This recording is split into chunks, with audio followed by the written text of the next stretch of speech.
$3 billion, depending on how that was structured, in healthcare costs alone. Another proposal is to have states pick up 25% of the cost of the food stamp program or the SNAP program, right? That's been a historic federal commitment, fully federally funded for decades now, and they want to transfer more costs down to the state.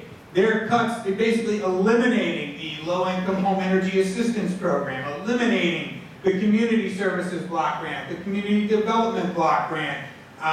You know, the list goes on and on and on. So the question really is, you know, if these cuts do come to fruition, which it looks like they're going to, what do we do at the state level, right? What are our options? So in this year's state budget, and in the executive budget proposal, the governor was seeking unilateral power, basically to figure out what we do in the event that the federal government cuts funding. Thankfully, you know, groups like ours and others pushed back against that. The legislature pushed back against that. So now what do? So we have a plan in our state budget already that says if federal funding cuts are greater than $850 million, that's going to trigger a response from the New York State Division of Budget. They're going to come up with a remediation plan, basically, on how to fill those gaps, right? And now the legislature will have 90 days to either accept that plan or come up with their own plan. So we're happy about the fact that the legislature is going to have some say in this, and it won't just be the governor making the decisions here. So a number of things spring to mind, right? Let's look at our fiscal situation that we're in right now. We're looking at a potential $4 billion budget deficit for the coming fiscal year. Revenues have been coming in slower than anticipated.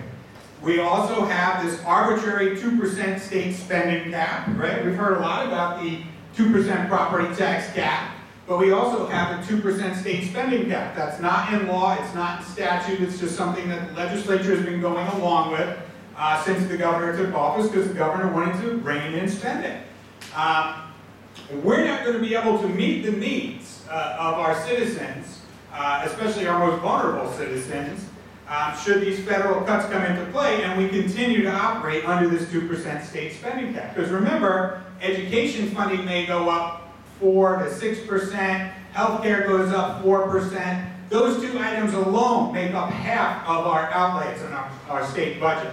So when those go up by that percentage, that means everything else is usually going down.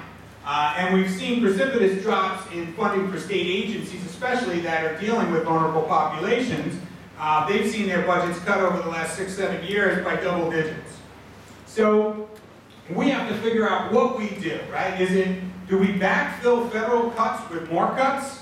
You know, that to me is bad public policy and doesn't make much sense. So what we need to do is really figure out ways to generate revenue in a responsible way, right? So many of us have talked about the fact that the wealthiest 1% of New Yorkers should pay a little bit more in taxes. You know, currently the wealthiest 1% in New York get about 33 to 34% of all the income generated in New York State. We have the greatest income inequality of any state in the nation. And those numbers are incredibly stark. In New York City, it's the top 1% gets about 43% of all the income. So we already have the greatest income inequality of any state in the nation. And we can ask those folks making millions of dollars a year to pay a little bit more, right? We actually got 80 of the wealthiest 1% of New Yorkers to sign a letter to the governor and the legislature saying, you can raise my taxes, right? Read my lips, raise my taxes.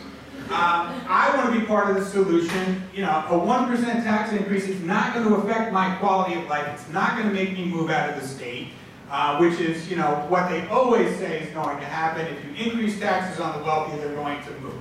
That's been debunked over and over again. The wealthy have their own social networks, and they've already achieved the economic opportunity that many of us are looking for. So there is no incentive for them to leave, and they want to be in New York, quite frankly.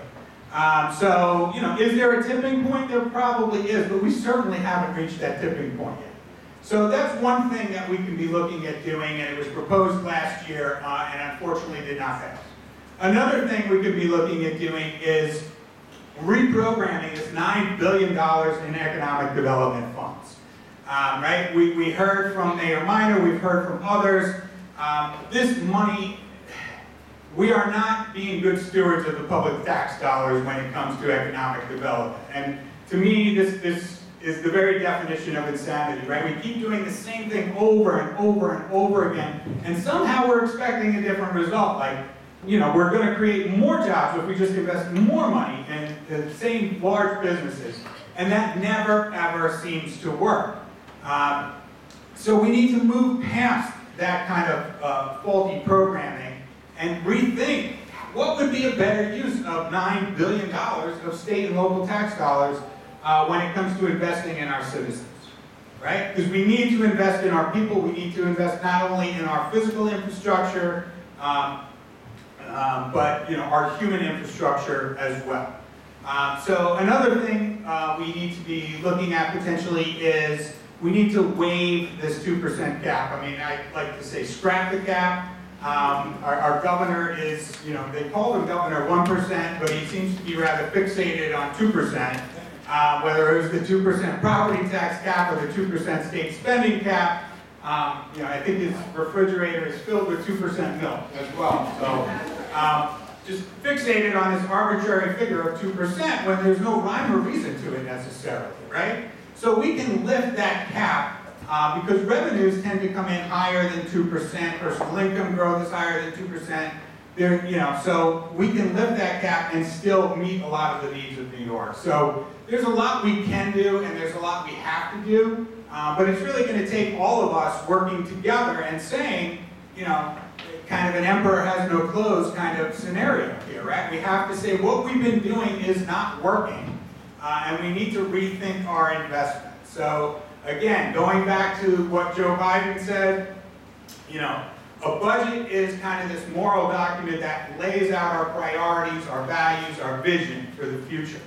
And we need to make sure that it reflects our values, our vision of the future, and what the needs are that are coming in the future. So keep that in mind as we move forward, and I hope that wasn't too awfully depressing. I only had 10 minutes. I usually take about 45 minutes to an hour to fully depress people. So. Actually, I appreciate you giving us solutions. I was afraid that it would be just depression. So thank you very much for solutions despite the challenges.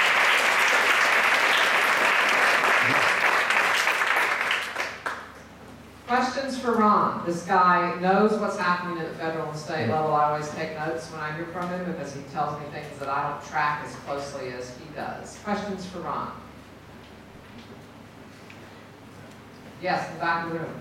Do we have examples in the $9 billion that have worked? Are there some lessons learned around economic development that did create jobs? Are there lessons learned around economic development that did create jobs? I think what we can look at is maybe when we provide tax credits, it should be based on, when you do create jobs, then you do get the tax credits, right? We shouldn't be providing them with no provisions for clawbacks if companies don't meet the job creation targets that they set or they lose jobs. We shouldn't still be providing them with economic development funds. We need community benefit agreements with all of our deals for certain. But we also need to just kind of continue to rethink our approach. For instance, the state shouldn't be a landlord. We shouldn't be building buildings for private companies, right? We've already seen this go completely south in a number of different ways, where we basically are having like fire sales on buildings that we've built, spent $100 million on buildings and equipment, and sell it for $6 million.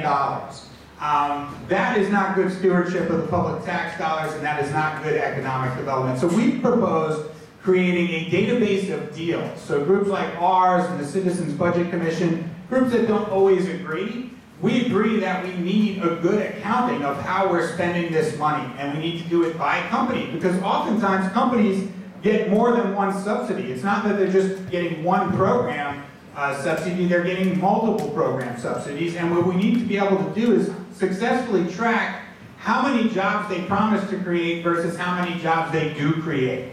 then we know if we're getting a good bang for our buck. We don't know that right now. And we talked about the fact that there's scores of different programs that ESDC runs, but only a small percentage of them actually have program reports that come out to look at their efficacy. I don't think this gets us off track, but I haven't heard this yesterday or today. And it's related to our property taxes across New York State. The governor's been big on this. Everyone bemoans how high property taxes are in New York State. And this notion that, one idea is because the state is not probably fulfilling its obligation, the burden gets placed on local property taxes. Then there's this program, STAR, that comes in at billions of dollars a year. Is there any relationship or anything anyone wants to say about STAR as good public policy or bad public policy in moving forward? Is there anything about that? Yeah, we've never been fans of the STAR program itself, and certainly not, STAR is just one of multiple property tax rebate schemes, if you want, for lack of a better term. But, you get your property tax rebate check not long before the election rolls around, and believe me, that's by design.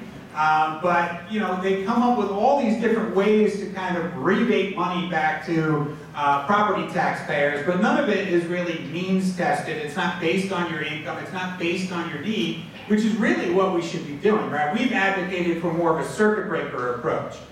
Many states have circuit breakers which tie your income to your property taxes. So you never pay more than a certain percentage of your income in property taxes, and if you do, you get a rebate basically for the difference. So that's based on need, whereas all these other programs are just a way to kind of disperse money to everybody. They're poorly conceived, and we'd be better off using that money to support our schools, to support our infrastructure, and other types of investments. Well, it disperses money to everybody. There's a huge disproportionality to it downstate, upstate, as far as who benefits from STAR.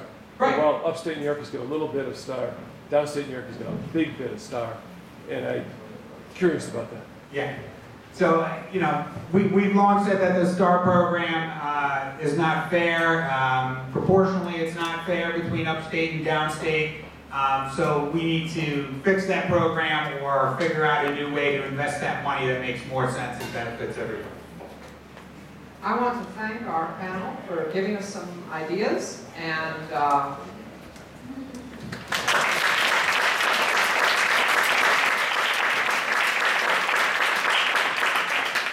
we have a tough job ahead of us, but we have, we have some things that we can do, which is what we want to do. But now I'd like to turn it over to Kenneth.